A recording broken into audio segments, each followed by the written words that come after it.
السلام علیکم ورحمۃ اللہ وبرکاتہ۔ الحمدللہ رب العالمین والصلاة والسلام علی رسولہ النبی الکریم، اما بعد فاعوذ باللہ من الشیطان الرجیم، بسم اللہ الرحمن الرحیم۔ آج میں آپ کو یہ بتانا چاہوں گی کہ یہ قرآن مجید ہم تک پہنچا تو کس طرح پہنچا، کس کے ذریعے پہنچا، اور اس کو ہم تک پہنچانے کے لیے ان لوگوں نے کیا کیا تکالیف برداشت کی۔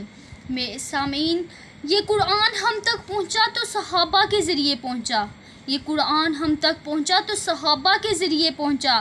جس طرح یہ مدارس اس قرآن کی آواز سے گونجتے ہیں، آج یہ صحابہ کی تعریف سے گونجیں گے اور پتہ چلے گا کہ ہم صحابہ کو کس انداز میں مانتے ہیں۔ کائنات کے جانثار، آپ کے وفادار پیغمبر الصلاۃ والسلام کے صحابہ، اور امام ابن حجر فرماتے ہیں، من لقی ابن مسلمات علی الاسلام، جس نے ایمان کی حالت میں میرے نبی سے ملاقات کی، اس کو صحابی اور رسول کہا جاتا ہے۔ جس کے لیے میرے نبی نے فرمایا، جس نے مجھے دیکھا اس پر بھی جہنم کی آگ حرام ہے، اور جس نے مجھے دیکھنے والے کو دیکھا اس پر بھی یہ آگ حرام ہے۔ آج کوئی بھی چینل پر بیٹھ کر کالا کوٹ پہن کر یہ بات کرتا ہے کہ صحابہ ایمان والے نہیں تھے، نعوذ باللہ، صرف 4 باقی رہے۔ نہیں کائنات کے لوگوں، رب کعبہ کی قسم ہے، اگر صحابہ ایمان والے نہیں تھے تو پھر میں یہ کہتی ہوں کہ دنیا میں کوئی ایمان والا نہیں تھا۔ اگر ایمان نہیں تھا تو بتائیے سیدہ زنیرہ نے اپنی آنکھوں کو کیسے نکلوا دیا؟ اگر ایمان نہیں تھا سمیہ کے 2 ٹکڑے کیسے کر دیے گئے؟ اگر ایمان نہیں تھا تو بلال تپتے ہوئے انگاروں پر کیسے احد احد کا نعرہ لگاتا رہا؟ اگر ایمان نہیں تھا تو صحابہ تپتے ہوئے انگاروں پر کیسے لیٹ گئے؟ اگر ایمان نہیں تھا صحابہ بدلے کے میدان میں کیا لینے گئے تھے؟ اگر ایمان نہیں تھا احد کے میدان میں تلوار کو کیسے چلا دیا گیا؟ اگر صحابہ ایمان والے نہیں تھے پھانسی کے پھندوں کو کیسے گلے کے اندر ڈال دیا؟ اگر صحابہ ایمان والے نہیں تھے اپنے بچوں کو یتیم کروا دیا؟ اگر صحابہ ایمان والے نہیں تھے تو انہوں نے بیویوں کو بیوہ کیسے کروا دیا؟ اگر صحابہ ایمان والے نہیں تھے تو پھر کس انداز کے ساتھ اپنے نبی کی عزت پر اپنا سب کچھ قربان کر دیا؟ نہیں، اگر وہ ایمان والے نہیں تھے پھر دنیا میں کوئی ایمان والا نہیں تھا۔ میرے عزیز سامعین، رب کعبہ کی قسم ہے، وہ تاریخ کی بات کرتا ہے۔ تاریخ میں یوں آیا، تاریخ میں فلاں صحابی نے یوں کہا، فلاں صحابی نے یوں کہا۔ میں کہتی ہوں اگر یہ تاریخ ابو بکر کی گستاخی کرتی ہے، اگر یہ تاریخ صدیق اکبر کو نہیں مانتی، اگر تاریخ فاروق اعظم کو نہیں مانتی، میں اس تاریخ کو پاؤں کی ٹھوکروں سے اڑانے کا ارادہ رکھتی ہوں۔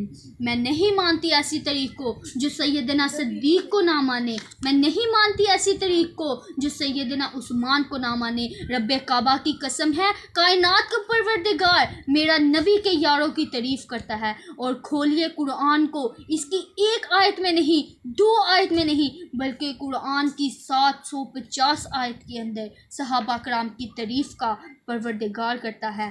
کون میرے نبی کے یار ہیں؟ قرآن کہتا ہے، اولئک هم المفلحون صحابہ، اولئک هم الراشدین صحابہ، اولئک هم المؤمنون صحابہ، اولئک هم المؤمنون حقا صحابہ، صحابہ تابعون صحابہ، العابدون صحابہ، الراکعون صحابہ، الساجدون صحابہ، الامرون بالمعروف صحابہ، النہون المنکر صحابہ۔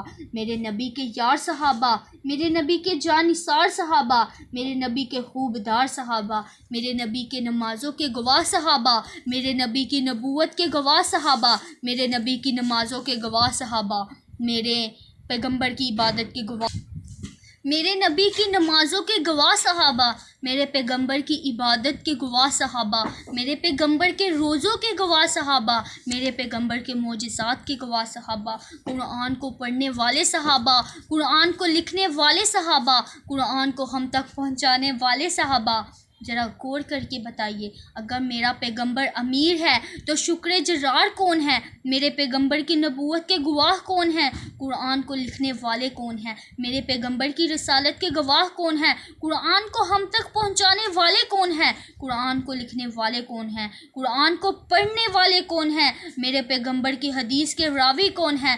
میرے پیغمبر کی نبوت کے گواہ کون ہیں؟ صحابہ۔ اگر وہ صحابہ کی گستاخی کرنے سے باز نہیں آتے تو ہم بھی تعریف کرنے سے باز نہیں آتے۔